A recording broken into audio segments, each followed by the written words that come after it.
The steam locomotive was invented almost 200 years ago. This form of transportation still has a peculiar fascination for most males. Men and boys are generally attracted by the sight and sound of a steam train. Perhaps it's their size, perhaps it's the show of raw power, or perhaps it's the nostalgia of bygone days.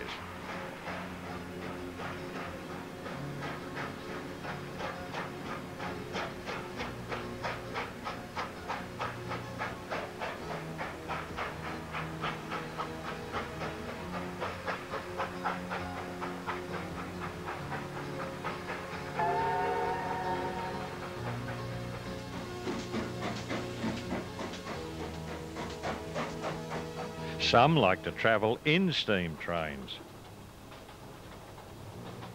Others like to travel on them. A few dedicate years to the construction of tiny but powerful engines and their rolling stock. A popular form of train worship is the design and assembly of tiny but involved train layouts in the home or garage. George Green is one who has devoted a number of years to the building of a rail network along 3 walls of his garage. George, tell us about his hobby. My Beal and Castle Eden Railway, when complete, will represent the railways of Great Britain as they were during the late 1950s and early 1960s. The layout is built in N scale, N standing for 9mm between the rails, so these models are small. However, small does not mean lack of detail, as the close-up of these wagons shows. You need a magnifying glass to read some of them. This beautiful Jubilee class locomotive was hand-painted by John Baker. The Class 9F loco is the Evening Star, the last steam locomotive constructed in the British Isles. Here is possibly the most famous steam locomotive in the world, A3 Pacific, the Flying Scotsman, shown here in 1950s Brunswick green paint scheme. Imagine, if you will, a spring morning in 1960. A Class 20 diesel locomotive pulls a special excursion train into Castle Eden Station. This is the train on which you are to travel. Your train will be hauled today by none other than the Flying Scotsman. This signal cabin has a fully detailed interior, but the signalman still needs a helping hand from myself.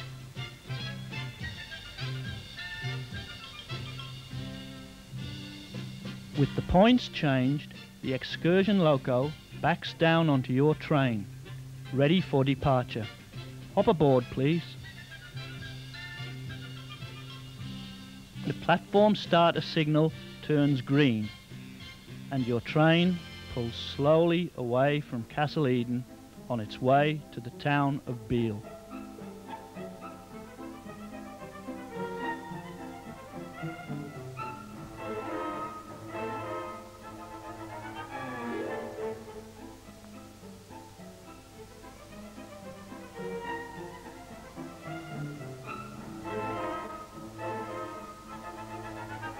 The railway serves several line-side industries scattered around the layout, such as the Castle Eden Brewery shown here, complete, of course, with its own private siding full of the obligatory beer wagons.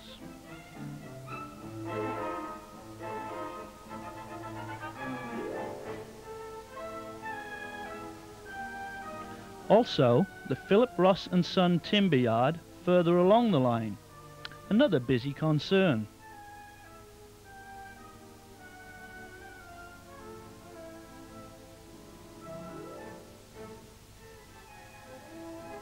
And there's Phil selecting some choice timber for his latest contractor. You may just get a glimpse of him as your train passes, accelerating towards open countryside.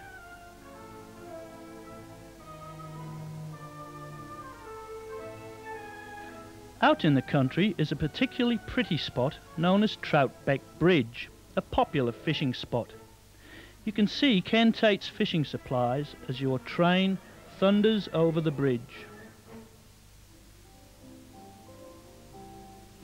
Its passing rattles the windows of Ken's house, but I don't think this guy noticed too much.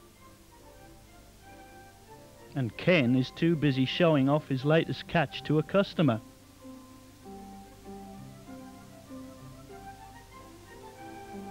Once across the bridge, the Scotsman pounds on into the tunnel under low knot, emerging alongside the industrial complex at Skeggles Water, complete with its smoking chimney stack.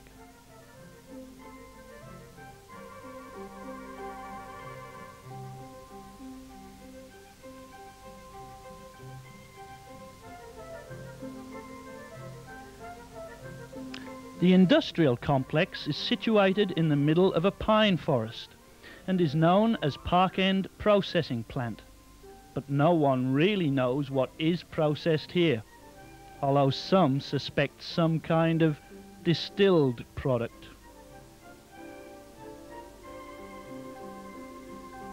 The priory on Dunmail Raise overlooks the plant and is rumoured to be haunted.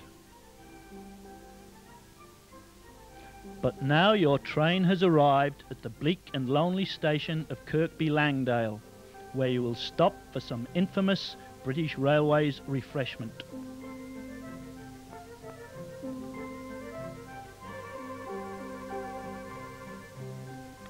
Suitably refreshed, your train departs, the long climb beneath Dunmail Raise ahead of it.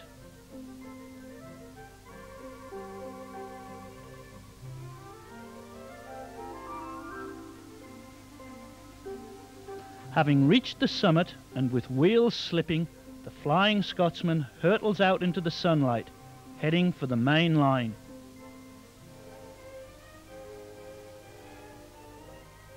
Here, twin viaducts carry the line over the River Derwent, where cattle pause to drink. As you are swept high over the river, you catch a glimpse of the Derwent Arms Hotel. Then your train thunders away into a cutting which marks the end of the line at present.